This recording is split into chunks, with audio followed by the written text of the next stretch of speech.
Kaya pala ba nasa ABS-CBN si John Lloyd Cruz? Sinadyang wasakin ang karir noon para galitin ng ABS-CBN.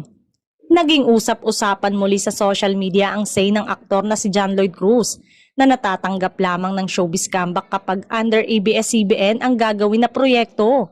Ngunit paano nga naman mangyayari yon gayong bad record daw ang aktor nang umalis ito sa bakuran ng kapamilya? Ang kwento, umalis noon si John Lloyd Cruz kung papuntang Europe dahil sa dadaluhan niyang kasal ng kanyang kaibigan. Matagal na daw ipinagpapaalam yon ng magaling na aktor sa Star Magic pero hindi siya pwedeng pagbigyan dahil meron siyang regular taping para sa kanyang sitcom noon ni Tony Gonzaga. Ayon sa kwento na sinadya ni John Lloyd ang pagiging pasaway bago umalis sa ABS-CBN.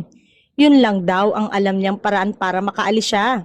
Na nangyari nga dahil maaalalang kasama niyang lumipad papuntang Europe noon ang ex-girlfriend na ngayon na si Ellen Adarna.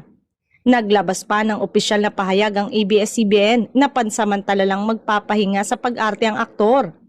May mahalagang bagay raw siyang aasikasuhin sa ibang bansa pero mas maraming naniniwala na tinapos na ng network ang kontrata sa kanila at hindi na i-renew pa.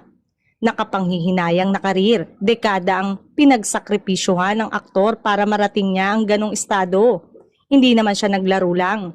Matinding talento at panahon ng ipinuhunan. Palaging may panahon para sa realisasyon. Sana rin daw ay maisip ito ngayon ng mga baguhang artista na pwedeng masira sa isang iglap lang dahil sa gagawing desisyon.